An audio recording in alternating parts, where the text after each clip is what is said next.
that is easy for me to know. So that's why the bridge is there. I slide and then do something. So in other words, I never come off this point. Right? If you go like that, you say from here to here, I kind of come off and then. No, it's slide and then come. Not this, incorrect. This to this. This to this. Not. Okay? You want to maintain contact. So you know, don't even grab until you dare grab. Am I dare grab yet? How about now? Yes, then you some of you guys start grabbing me here. And then by the time you grab, and you pull your hand away from it. Starting out with a simple engagement, right? You gotta, this is part of the bridging, not so. You can't be trapping without bridge first, right? So we establish the bridge. Alright? This is A to B in the shortest path is straight line. Am I right? Boom. But he's a live person, he's not going to stand there. So he's going to give me something in the case of blocking, typical block. Right, like move my hand out of the way. For Meng guy, this is good. Why? Because I want his hand to move out of the way.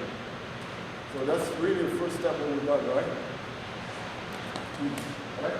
His head is open, regardless of how you can block. That's called running. That's step one. What's that? Sure. Step two, this person learns some Meng and it's good Meng. So he starts to do what? Start occupying center. Now if he's occupying center, something's there, and then I run around, I become inefficient. So therefore he will take the shot. So you don't want to do that. So therefore you have a stick. In this case, the stick is one, I ensure my energy is correct. Right? Now if his hand is on the center, but his energy going down, push down, well, which I will feel. I will feel that. The same thing as, you know, then I will run. If his hand is going down, then I will take disengaging here. Right? So what we are doing, the last two steps is prepare you to train when this guy's energy is actually coming back to you. So his energy coming back to me, oh, I want to take it, hot. Or, oh, a lot. So at the same time, you take away his occupational center and also using his energy. We're up to now. You clear? Sir. Alright, now from now on, if you feel like you just want to stick with that and work on that, you put you in the group. And some of you guys are there, I'm ready to move on, and we move on. It's up to you. Okay? So we're going to do that. Next step. Right? So once you have this, next drill, I want you to just fold your hand.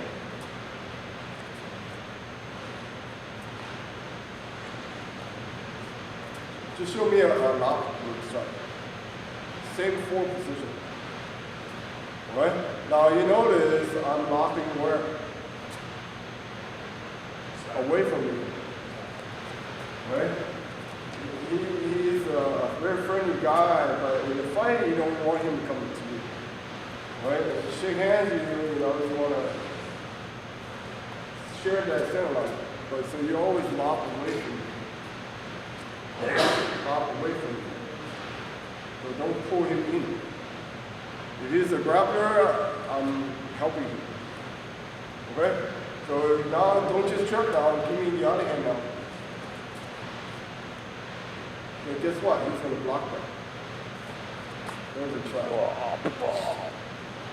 Okay? So we're not there yet at the trap. So right now, just show me that. This. Show me the lob of the punch trap. Right? This side. And then it's this side, right? So get to the bridge first. Get to the bridge first. So 1, 2, 3,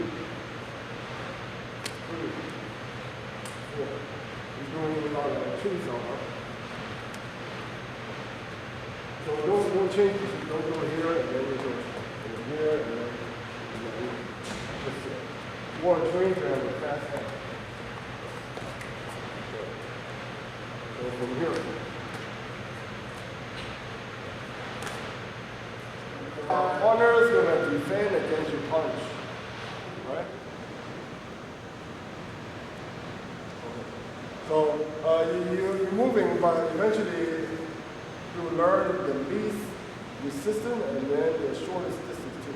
In that case, you went over. Right? So you gotta learn like, no, so how you went over.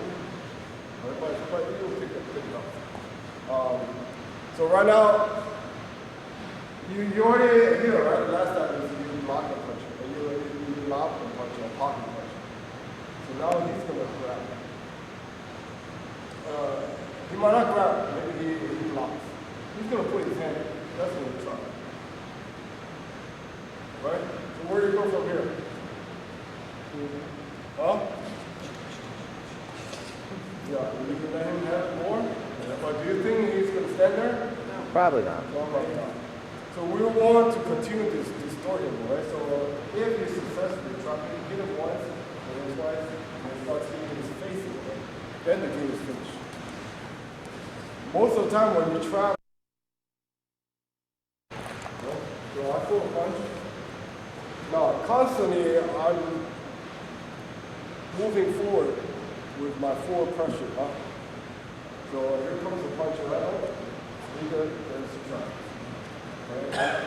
But you might resist in the sense like if I try to even resist, then don't fight him on the same plane too long. You fight him, he figured out what you're going to do, then he didn't have a way to fight you back. But you change your way. Right? So basically it's not from this end to that end. At the end of the pitch, he should be not facing you, then come back again. Then with our full punch.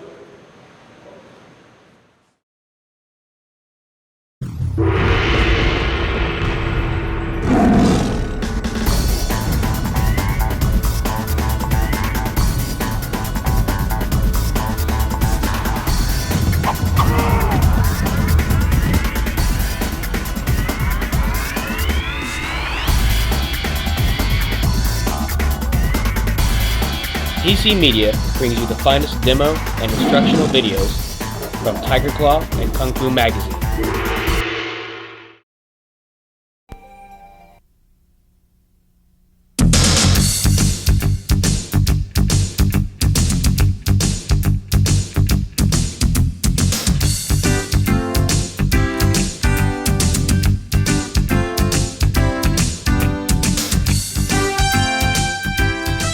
Thank you for watching our video. We hope that you find it informative as well as entertaining. This video was brought to you by TC Media, who also publish Kung Fu Qigong Magazine and KungFuMagazine.com. These publications, as well as our vast video library, are just a portion of our offerings to you in the wide world of martial arts. Please take a brief moment to review our extensive collections of other products for the martial arts. Through our product fulfillment center, Martial Arts Mart, we bring you a complete selection of the highest quality products for the martial arts at affordable prices. We also offer valuable discounts and rapid delivery service by the most knowledgeable sales representatives.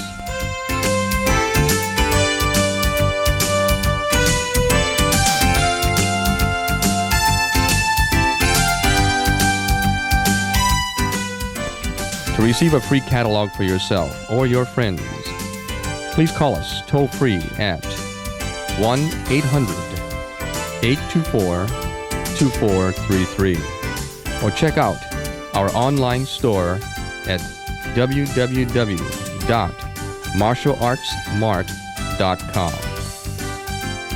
Act now.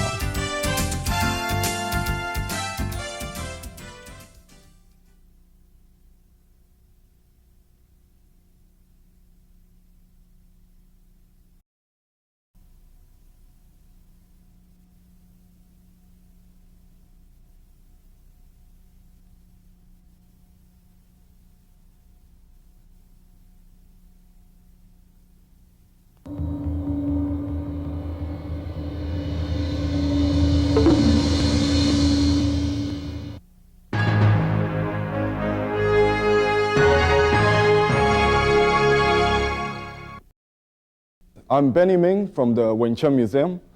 I'm here to do a videotape on the most popular Wing Chun in the 20th century, which is known as the Yip Man system.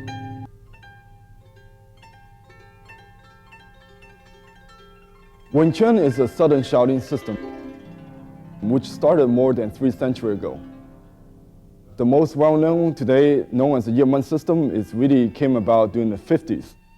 It's made known by Grandmaster Yip Man, along with his many great students, including Bruce Lee, which transferred the art into international status.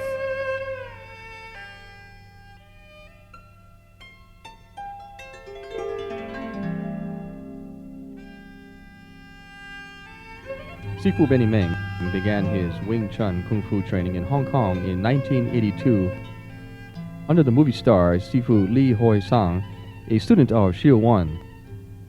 Xiu Wan had completed training in the Wing Chun system through Shan Yu Min in China prior to beginning his training with Yip Man. Sifu Benny Meng's training under Li Hoi Sang was interrupted after 2 years of intense study by his return to the United States. He resumed his training under Sifu Mo Yat in New York City in 1985. He completed his first trip to the entire system in 1986 and officially started training Wing Chun in 1987.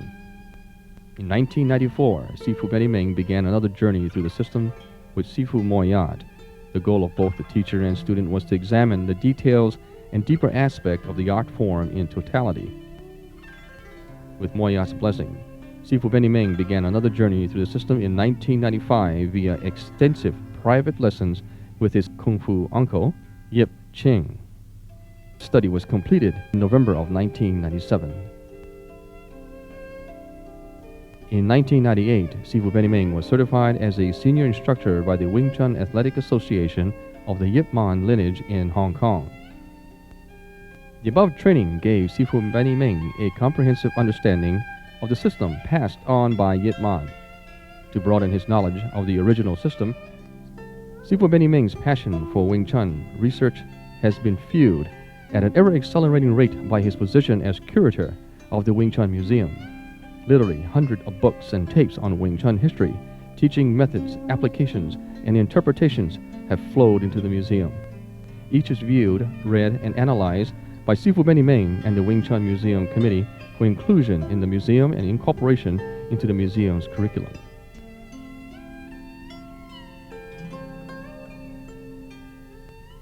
In October of 2001, Sifu Benny Meng was featured on the cover of TC Media's premier magazine, Kung Fu Qigong. As a frequent contributor to the magazine, Sifu Benny Meng's well-researched articles aroused even more interest in the art of Wing Chun. This video was produced as a joint venture between Sifu Benny Meng, the Wing Chun Museum, and TC Media to further shed light on this authentic fighting art.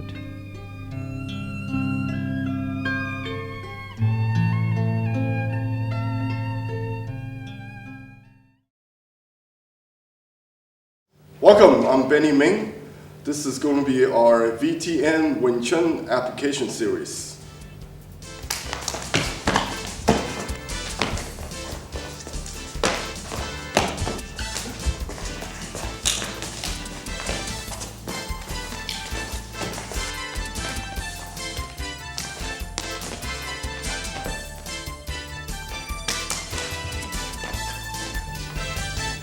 This episode of Wing Chun application, the main topic is on trapping hand. Wing Chun, we call that Kao Sao.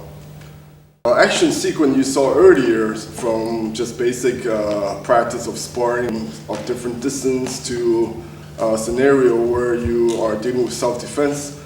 You see, most of the techniques are either kicking, striking, attempted takedown, clinching, submissions. The window of opportunity for trapping hand is only a small one. So before we talk about the technical aspect of trapping hand, we need to have a good context. What is trapping hand? When you trap a hand, it's not because you have a game plan going into it. It's when the opportunity is there. But as you already witnessed, most of the time, it's a small opportunity where you have what we call bridge hand. The arm coming into contact either from a block or cover, where your opponents give you a bridge, and from there, the Wing Chun trapping hands come about. So in this series, we will cover the techniques, the tools, the concepts, training for live applications.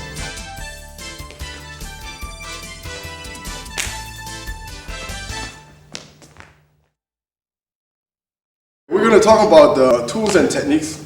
We're going to have zao sao, which is running hand, pak sao, slap or parry, and then lap sao, to grab, to jerk, and then finally is kao sao, which is trapping hand.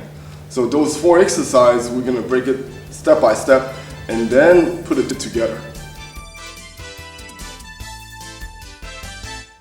So we're going to discuss about 4 energy first. When Chen, we always have to have what we call connection. What is that connection? That connection is between point A to point B. We call that center line, the most direct path. On that center line, the energy has to be correct. So if you throw me a punch where my hands are stiff, this is what we call dead energy. The energy is not really being applied, it's just stiff. Okay? He can really capture this by running or do something with it. This is called dead energy. Now, if I try to say, well, I'm trying to absorb, so I gotta be soft, so that means your energy is not really on. So first you gotta have your energy on. Okay, but when you turn on the energy, it cannot be dead energy where it becomes stiff. So what is on energy or the proper energy is simple. It's called forward energy. Okay, so why is he moving back? Because my energy is going towards the center. So I'm going to show you a very simple exercise to train the beginner. Let's say he put his hand out. Right now, if he stiffs his energy up, I can influence his center because now his whole body is stiff and linked, so I can jerk him real quick. Now, if he have no energy, then basically I can do, is a Chinese bean curd. So this is not kung fu. So, but now if you have full energy, it's something that you cannot see, but how come I'm not doing anything? Because I cannot take my hand off. As soon as I take my hand off, that punch is gonna go straight into my face because that's called forward energy. So, simple way to check it, okay? I wanna make sure his energy is on. Okay, it's on, then I wanna check it. Now, if his energy is pushing against my hand, if I drop my hands, you see the hands goes away. So that means the energy is not really going correct. It's on, but not in the right direction, which is center line. So having a forward energy on the center line is one of the most basics. We covered this concept in our previous series. Just to reiterate, doesn't matter, okay? Now, if I touch Jeremy, hey buddy, how you doing? Right now, the energy is not correctly on, okay? Because look, his body have not changed his position. If my forward energy is on, it should be like this. Okay, so that means my center and his center is connected, where my energies are influencing him. This is influencing his center. So anytime my energy is pointing forward towards the center, that's what we call forward energy. Doesn't matter if we do chi sao. The energy has to be on. Okay, and remind you that center line is not always square. If I'm going here, the center line still is to the center. So that's why earlier you see I move him around because I'm still connected to his center line. Now if I push his arm away from him, you see I'm moving his arm, but his body's not moving. He can quickly move me. So now he's got my center. So understanding forward energy needs to be on along the center line.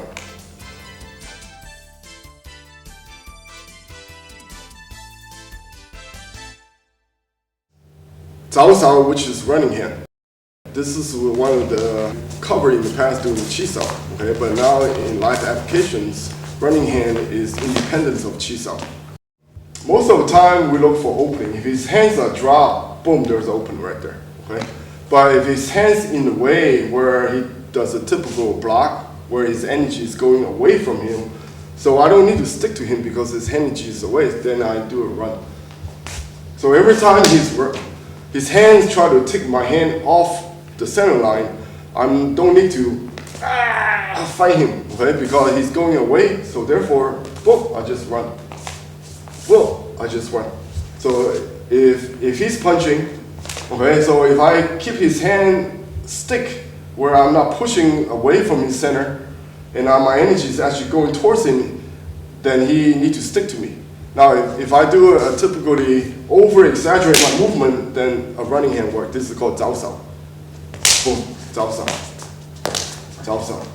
Hey, 早扫. So you can see the hand's alive, okay? So he tried to hit the target where it's shut. But because my energy is going away, he run and hit the same target. So this is called economy of motion. Of course, if I block him here, he can take a shot here. That's changing the target. You're going for a different opening. But the economy of motion is not as good as a quick running hand. If he hits, right, boom. Okay, he's using that same forward energy without have to hit the brake or kind of turn in different directions. So this first exercise I want everyone to be good at is make sure that your hand is live to understand what is running hand.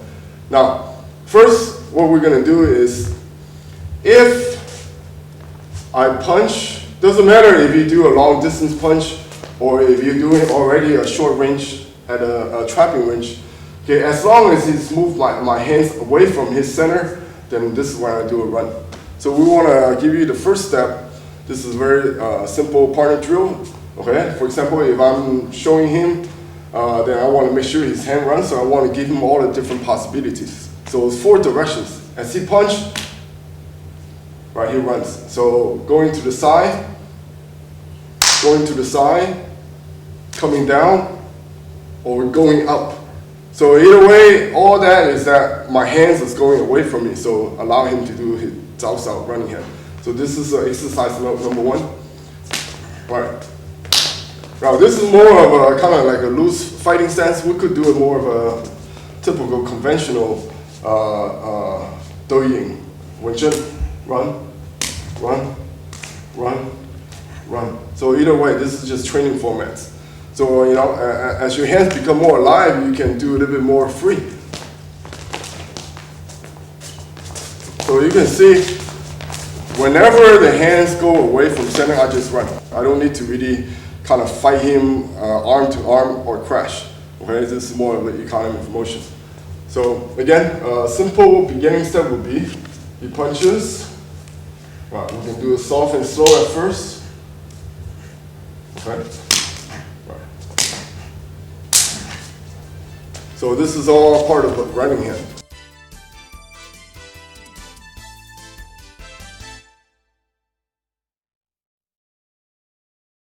Now, next we're going to talk about paksa. Okay? For example, if I throw a straight punch, and then his energy is right on the center, has a forward energy. This is something you cannot see, but this is how I feel. Now, what happened if I decided to run in this scenario? Boom, I actually get hit. So that means before, when I do the running hand, he's taking my energy off my center. So therefore, I just like water going away from the obstacle, you just flow right into it. Okay, so that's why I run. But if he shuts his door on the center, I cannot run anymore. Then I get hit. So that's why if something is in the way, you need to open up that first. Right? So somebody's got a good hand and they know how to occupy center, then you need to clear that first before you enter. So that's why the next series we're going to be talking about has to do with the paksa. So again, watch. If he moves my hand out, boom, there is no need to trap, no need to park. They're just running him. Okay, but again, oh, his energy is on, it's going towards my center. I cannot take this off. As soon as I take this off, I get hit because now he's got economy of motion. Okay, so paksa in Chinese means to slap. Pak is to parry. It's also a form of man sao, means asking him. So if he throw me a punch, I hit. What's going on? See, I put my hand there to kind of find out what's going on with his body and to check him. So this is what we call asking him. Not to mention the deflection of it. So obviously this is a very useful technique. But remember, you're using your hand, which is a valuable tool. So I want to get a lot of things out of it. I can deflect as well as control, as well as get information out of him, all within the same move. That's kind of the nature of paksa. Okay? So if we're talking about paksa, you only have 4 scenarios. Okay? If we crash on the center, oh, he's in the way, so I can park outside. Or sometime maybe for whatever reason he blocks me this way, his hand's in the way, oh, I park again. So you have crossing hand outside, inside. Then you have parallel hand, okay, park. Outside, then parallel hand, inside, park. So I mean, it doesn't matter how you engage opponents, those are the 4 scenarios. It doesn't matter right hand or left hand. So again, you have cross hand outside, okay, inside, parallel hand, inside, and then of course, parallel hand outside. So that would be kind of like the first exercise you want to get used to it. Eventually, you want to develop where it becomes what we call second nature. So you don't have to think about it, your conscious mind is not there because in a fight you can't be thinking about it. This time, we kind of mix the running hand and the parks out together. If he, oh, there is my running hand. Because when he takes his hand off center. Oh, there's my parks out. So as I'm talking to you, I don't know what he's going to do. Okay, so based on the energy, my hand's either going to run or it's going to park. So you want to be able to practice to a point where you can do that. This is called multitask. So you become good at one thing, you don't have to think about it, so you go on to the next thing. So again, the parks out series, you first familiarize with the bridges. Outside, inside. Parallel, outside, inside. So another way to practice that is that rather than start with the bridge, that's step 1, you can connect, then go into it. Okay, so that's also a different format to practice. Now, if you're gonna use what follow-up technique, that's really not the issue at this moment. You can follow up with anything. I mean, you can do an elbow if you want to. So the idea is open up the door when the door is shut, but at the same time, know when to do a running hand, when not to do a running hand.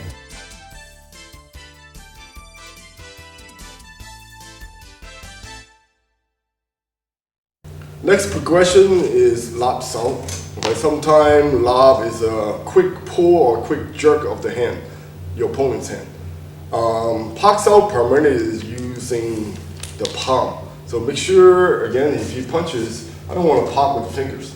This is just bad mechanics, and you're not going to be able to use a lot.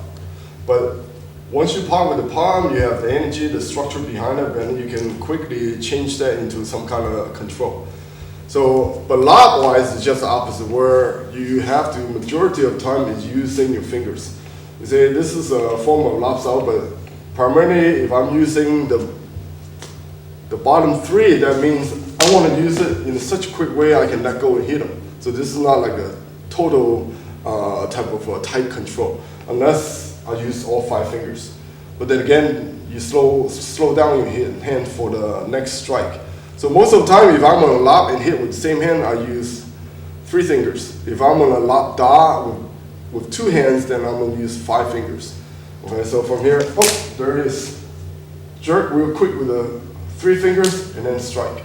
Or in this case, 5 fingers, where I really want to control his body, influence his center, take away his center, his balance, his facing. Then bang. Okay, I'm using all my fingers. So lob is more of a finger type of use, where park is more of a palm type of use.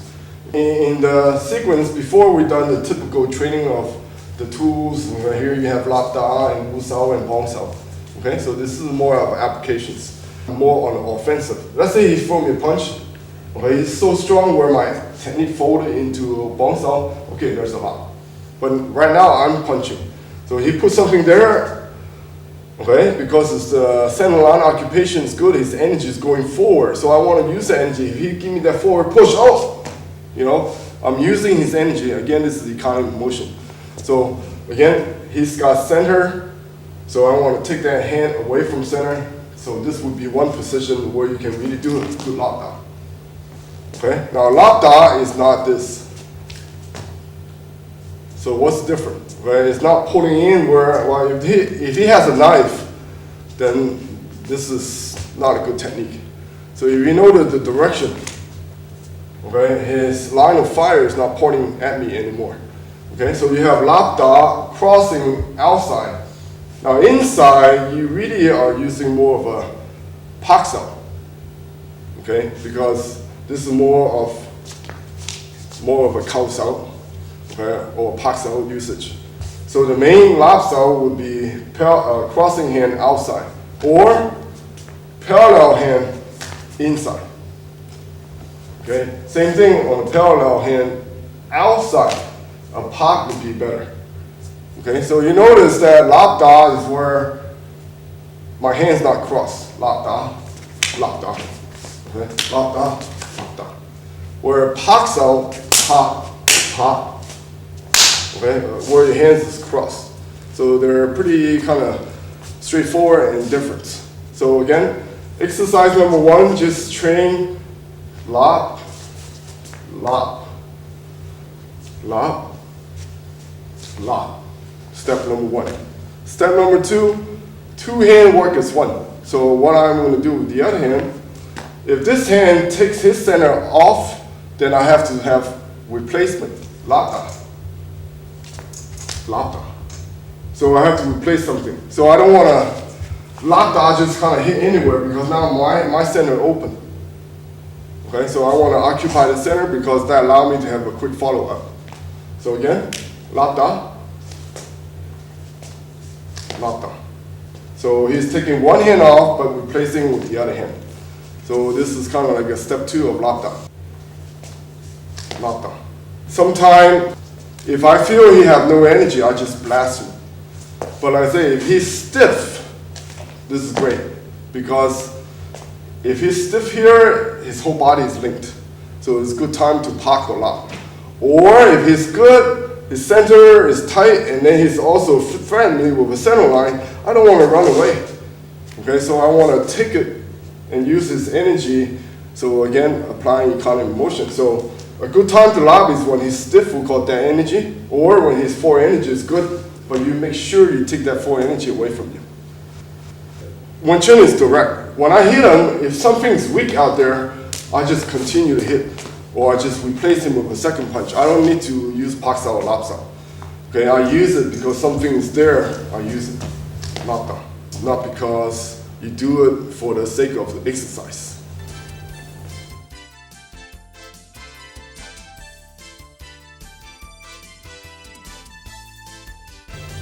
So far, it's like we're talking about forward energy, and we're talking about running hand, zao sao, and then pak sao, and then lap sao. I say, hey, I thought, Sifu Meng, you talking about this series is going to be on trapping hand. Well, here it goes, okay? The trapping hand is when the opportunity presents itself, okay? So we're going to see if you guys can really see the progression of things. If you trap, it's because there's a need to trap, not because I force into it. First time, if I hit him and he give me off center energy, I just hit and hit. Okay, if he shut his center line off, then I got 2 choices. Okay, I can pak or I can lap. Okay, now again I open up the doors. But again, he's a free human being. He's gonna react to that. So when I have control of one hand where he's gonna react, and where one of my hand control 2, that become kao sao, or what we call a trapping hand. So that's why you have to have ability to take advantage of his mistake rather than, okay, I want to look for that trap. Because if you look for it, you might miss all these running hand or pak sao or lap sao opportunities. If he give me the same scenario, okay, he block and then I kao sao. Now remember, what I want to do is make sure his hands cross the center. I want to come close as I can to his elbow. Then I would have control. So this is what we call trapping him. So first step is get the trap. Second is make sure you have a center line, because his next move, you are going to be able to hit him as a follow-up much quicker. So it make him always defensive. So again, the next series is basically, okay, whenever he give me, I have a good control of forward energy, and then he try to deal with it, cross, bang, bang. It's called trapping him. Okay, so again, you want to just come to a point where things become natural. So after you trap and you hit him, so what happened next? He is going to have an opportunity to recover as well. Okay, well, you see his Wu Sao came out. Well, in this case, maybe it took me a second chance to really trap. Now if you notice, I'm always going for a superior position. My trap is not here. Because if he just turns his body away, now he's going to be able to engage me in a long fighting distance, and I'm still in a short distance. So I want to stay close to him and always go to his weak side. Okay? I want to be able to always finish him in a way that he's one-sided where I have two. Now this type of theory we covered in Siddham Tao series. This is called two-hand work as one. I took his facing away and I dominate his center line. I can hit him with both hands, both feet, where one of his right side is completely off. So in other words, he really have to recover. If he recovers from here, I'm still a step ahead. So really, once you get good with the flow drill, which is primarily a trapping drill, your next step is make sure you destroy his structure and facing. Okay. Now keep in mind what we have just shared is not, okay, this is Wing Chun way of fighting. Wing Chun is in essence not a style. You fight a certain way. Wing Chun represents economy of motion. If you're a trained martial artist or been doing it for a long time, economy of motion comes out. So the theory is economy of motion, and economy of motion is not a style. So this is practical drills for any system, but keep in mind, if you're doing long-range fighting, there is no trap. Okay, so it happened in what we call a trapping range. In the Shaolin Wing Chun, you have long range, we call heaven fighting, which is primarily kicking and striking, and then you have human, this is where the range comes from. So as we open our hands, this is the distance. Okay, and then once you go inside of that, your body make contact, that's what we call earth fighting, where you will see many great systems for that ranges of combat. So I'm going to have my student, Sifu Jeremy Rowak, come out and give you guys a summary. So hopefully you guys have a chance to really study the progression, and then I'm sure Jeremy is going to give you a good review on this.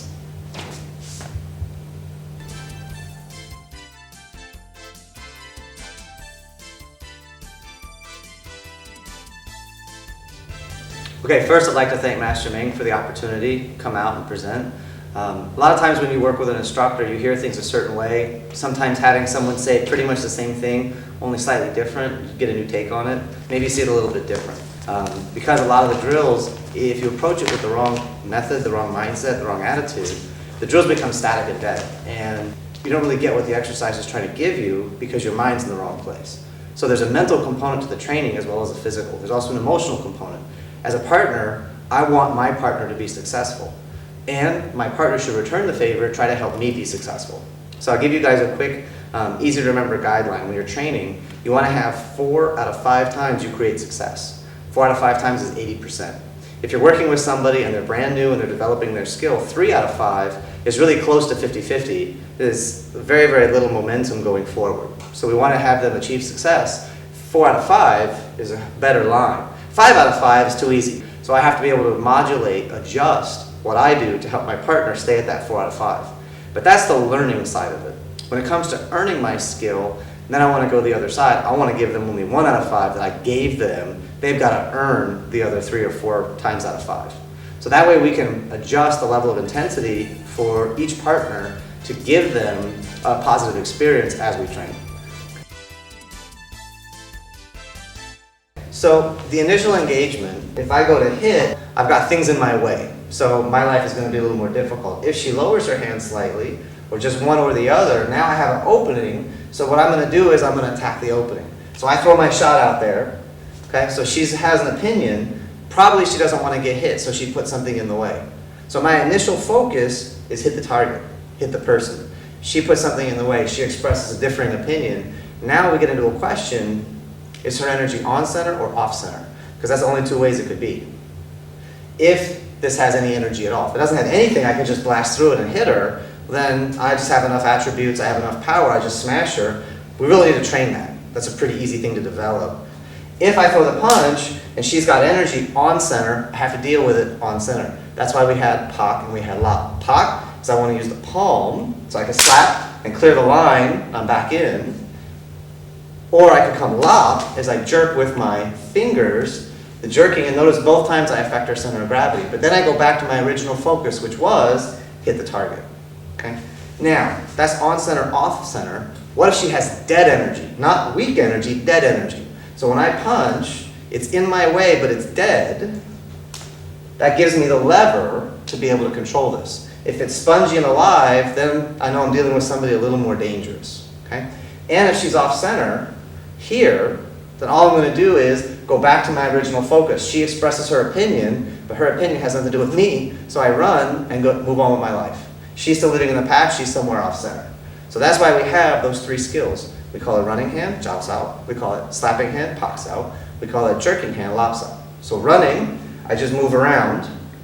Pak, I clear with the palm. And lap, I jerk with the fingers. So those are the three pieces, 3 body parts, 3 techniques. Now, keep in mind, the only time I run is when her energy is on center or off center. Because if it's on center, as I go to punch, and she's on center, and forward energy, if I let go, she's running into my business, I open up the door for her to hit me. Okay? So go back to that. First step is I'm going to throw a punch. That's it. She expresses her opinion, she disagrees with me, she clears. Now, did she clear off center or did she occupy on center? Based on that, that's my next step. So as I punch, oh, she's on center, so I clear. Now the line's open for me to hit again. She might still have an opinion that she doesn't want to get hit, and I don't have total control. I broke her center of gravity, but she's still partly in the fight. She's still involved with me. We still have a relationship I got to deal with. So I go to throw a punch, oh, fart. She just occupied again, but now if she's off center, I could just run. Or if I feel that she's got just the edge where she's not really forcing me away, she's just stopping me, but now I have opportunity. The bottom hand, I can trap, and there's my line again to hit. And then my follow-up, I want to maintain control of her center of gravity and stay on top of what's happened, rather than let her be able to recover herself. Okay, so that's the sequence in application. That's the logic flow behind it. But now when we go into the different exercises, if I'm going to train her, first step is throw a punch. If I don't do anything, I should get hit in the head. Now, if I'm uncomfortable with her bare knuckle whacking me in the face, I can put a cage on, she could wear gloves, we could do both, or she could punch me. I just bow my head and she punches the top of my head, no big deal. So every time she punches, I bow in, okay? So there might be a reason I have memory issues sometimes. Could be the training method, or it could just be I was born that way, who knows. But if she's punching in, occasionally I'll occupy, but off center, what should she do now? Should she stay? Should she fight her way back, or she should move on with her life and run? My energy's off center, she should run, bang. And she moves back into center. And that's it, that's all we're going to work on if we're going to just play the off center game. So every time she punches, I can move her off center, she should run back to center. Now I'm the one training her, so it should not start to look like this. Because did we have, out of 4 times, did we have success even once? Because every time she ran, well, I know what I'm doing, I'm faster than her, I stopped her before she finished her run. So this is 0 out of 4, forget about 4 out of 5. So this is bad partner, but whose responsibility is mine? I'm training her. So when she punches in, I'm off center, she runs, I wait. Then we reset, we do it again. She punches off center, I wait. And then she punches off center. Now maybe I go a little bit faster that time because she was a little bit slower, and then I gotta tell her, hey, you need to work on a little faster from one to the next. So she punch in, and I clear, run back, and there it is. So she starts to speed up. So we've got to communicate, and whoever's leading the exercise, whether it's the Sifu or the CJ, the older brother, the older sister, they've got to communicate and kind of guide the exercise. So I've got to know the skill ahead of time, but then communicate with my partner. We've got to have a dialogue, not just a physical dialogue, we've got to have a verbal dialogue. Is this okay? You want more energy, harder, softer, faster? I've got to have that conversation. That's how we're going to get this cake of skill. That's how we're going to actually make it manifest. Okay, the last thing I'm going to talk about is this idea about style and about technique, because every skill in the martial arts, every tool in the martial arts exists for a reason. Okay? So if I do a long-range heaven-type punch, you'll notice there's a certain distance, a certain reach that I have at this moment. And if I do more of a human, like most people know Wing Chun vertical punch, well here, I can reach a distance. And notice there's 2 different distances. So I could threaten you here, much different distance than threaten you here, because my punch only reaches so far. So which is better? Well, here I could use 2 hands, but I'm shorter range. Here I'm longer range, but I only have 1 hand. So the question, which is better, is really the wrong question. It's when should I use long, when should I use medium? That's the better question. Because the skill and the tools were born for a specific purpose. That's what we have to unlock as martial artists, is why this tool exists, what's the purpose, what's the context. And different martial art families have certain strategies, certain tactics that support certain weapon systems. So the idea, how we train, and as you guys will see through this application series, is rather than focus on the result, what we call the effect, look for the cause. So rather than go into the fight, oh, I'm looking to trap someone, because the minute you think I'm going to trap you, the reality is you've just trapped yourself. You've trapped your thinking into a limited piece of the total reality. The reality is right there in front of you, and you want to hold on to one technique or one application. So I go against a professional, I'm thinking about trapping. All he's thinking about is knock him out. Punch, kick, grab, tack, choke, sweep, I don't care. Knock him out. Control him, dominate him. If that's in his mind, and my mind is trapped, then I'm the one who's truly trapped, because he's free in the moment and just existing and operating and reacting, where I'm trying to force myself to behave a certain way. So yeah, Wing Chun has a certain look. Different martial art families have a certain look. But the goal should not be chase that look. The goal should be develop the skill so that that look is actually inside of you. It's actually part of your being. Then you truly are that level of skill. The idea we use, we explain to the students, efficiency is not something you put on and take off like a suit of clothes. It's a state of being. It's who you are. If you are efficient, then it should impact and affect how you look at life, how you handle business, how you handle relationships, how you drive, how you eat, how you exercise. It should affect every part of your life. Efficiency is not just, oh, when I put these clothes on, then I'm efficient. Or if I beat your butt, then okay, I'm efficient. And that's the only time I'm ever efficient. The whole rest of my life, I'm drinking, smoking, whoring, all the rest of that. There's a problem there, if that makes sense. So we want to have what we call congruency. So Thomas Merton's a very famous Trappist monk. He talks about convention and tradition. And convention is what most people mean when they say tradition. They say, oh, I study traditional, whatever. Well, really they're studying conventional stuff. Because convention is the artifice, it's the outside, it's the built up stuff. It's the way we protect ourselves from having to deal with reality. This is the way it's always been, this is the way we do things around here. I had to do it, you're gonna have to do it. That's conventional thinking. Tradition, on the other hand, should force us into uncomfortable places. It should force us to have to look at ourselves, our motivations, who we are as a human being, and what are the things that we're doing. And it needs to be reinterpreted for every generation, because how you train an agricultural society is different than an industrial society, is different than a mass-produced society, a service society, or an information society. How people process information, how they experience time is totally different. The days of, at least in the US, where I'm going to have people 6 month stances and nothing else. That's all they're going to do is stances. Those days are gone in the US because the people, the mindset, the attitude, the culture does not support that kind of commitment in that way. Now, can I keep students for 6 months? Of course. But do I have them doing more than just stances? Also, of course. Because they know more, they're educated more, they're exposed to more. So hopefully you guys experience through this video, we talk about how to do a trap. Don't think of, oh, this is Wing Chun talking, or this is Mantis talking, or this is whatever talking. This is a key, how to achieve a certain skill. Focus on the effect, focus on the cause. Because once you understand the cause, the effect is automatic. As Master Meng already said, trapping, very small percentage of fighting. But it is an important piece, because without it, there's gaps. And if we study economy of motion, how to move towards more efficiency, then I need to know all skills. Not say, well, that skill's not important, that skill's not important. Because if you've noticed in your own life, whenever you say, I don't want to do this, I don't want to do that, life seems to bring more of that kind of stuff to you that you have to deal with. So that should be a lesson to us as fighters, as warriors, as scholars. We have to face the issues, whatever they may be. So we talk about trapping, we got to face what is trapping, what's the concept, how does that concept, how is that expressed, what tools, what body mechanics, what body parts. Okay? So I hope you gain a little bit more insight how to work with a partner, as well as understand kind of the wisdom behind the videos, as well as experience and appreciate the technique, the training method, and the tools, and the logic of how it goes together. So in a very short time, you can actually develop practical, effective fighting skills. Again, thank you for watching our Wing Chun application series. I hope you guys have a chance to challenge yourself mentally as well as physically, and then improve your overall body-mind experience.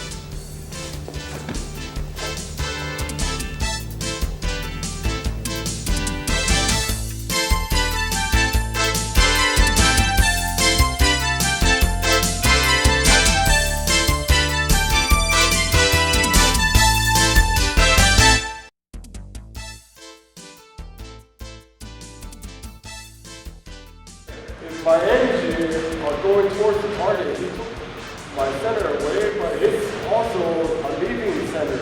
That's why I want to come back to the center first. In this case, translate it into here. Make sense? So you need certain numbers of hours to train this where your hands are just like the water always goes down the right? Make sense? But being a workshop, you might not be able to get that skill right away. Okay? Our second step, like I say, his center becomes correct in the sense you don't take my hand away from my center. He occupies it. Then guess what happens when I run? Your catching hand will come out. So I'm not catching, you're running. Right, so he threw me a punch and bang. I occupy center and then if he took his hand away, he's going to get hit. So this is kind of like called step one skill you gotta have. That's the result of running hand.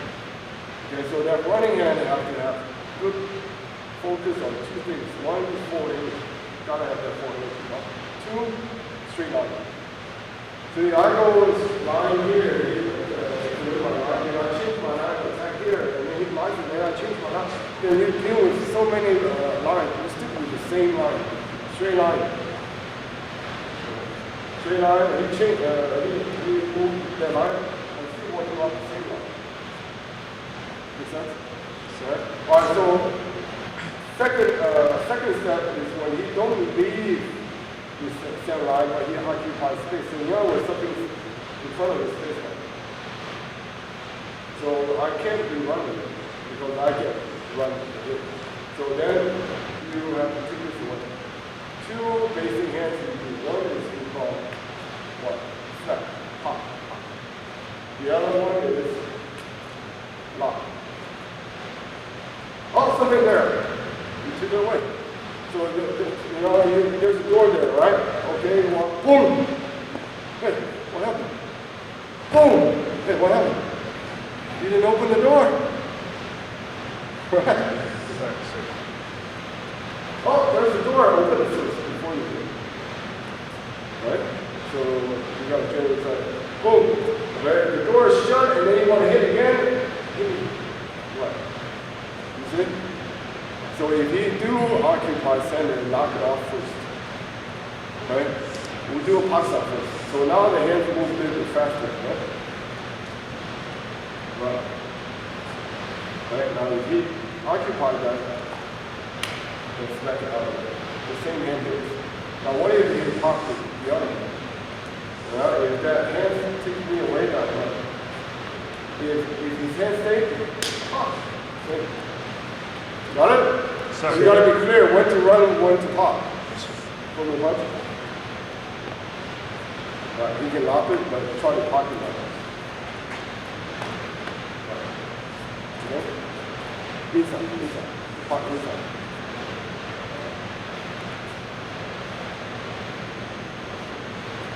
Right, lock. Then you pop. Right? Pop outside. Pop the other hand. Right? Pop inside. So we don't want to lock me out. Just pop. Right? Just from the punch. I just occupy. Smack my hand. Right. And hit with the same hand. Right.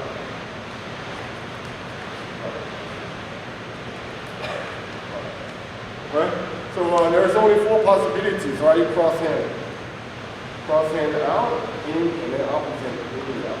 So give him all 4 possibilities. Right? From the punch. Right.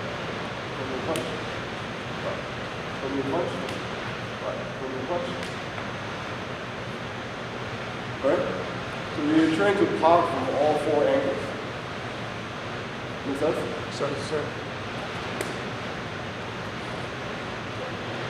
So it's just an extra step. Right? But now at least you know when to run, when to pop. Right? Now should I run or pop? Run. What? My own hands in the way. And right now we want to continue on with the hitting hand here. Of course I can switch and hit it here. And we switch hand in the rest of the But right now we want to train the same hand that is already out there. It's quickly one is already out there. So this is a pot down. Yeah. So you only have a down, or you have a big pot, up.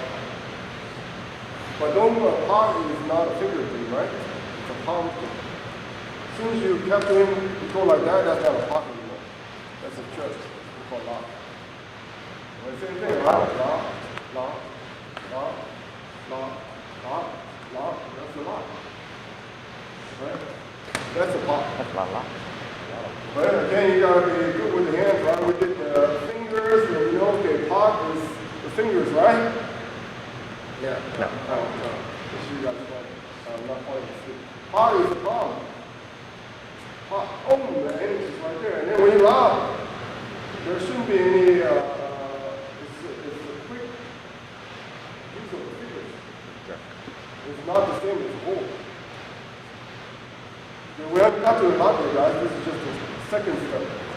Some things occupy center, pocket. Right? Make sense? Or you can strike it. Strike it point fine. Right? Pop. Right? Here.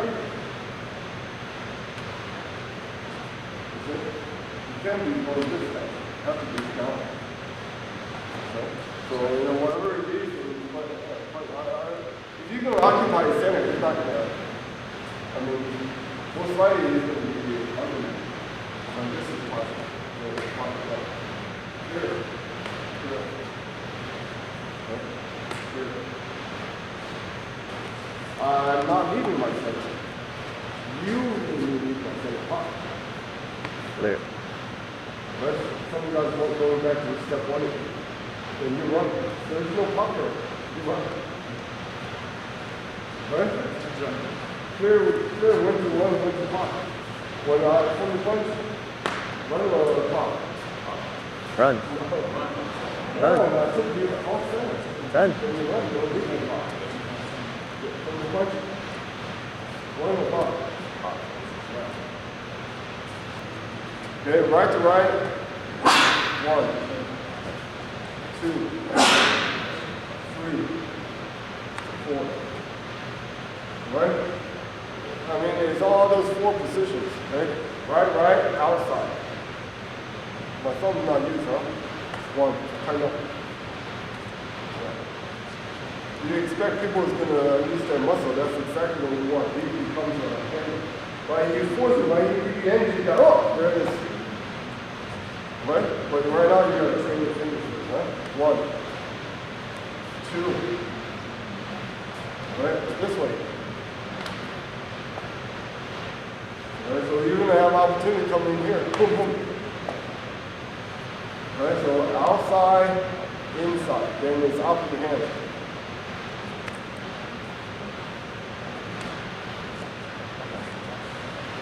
So forehand position. So here's what we're going to do, huh? 1, 2, 3, 4. Other hand. 1, 2, 3, 4. Then your turn.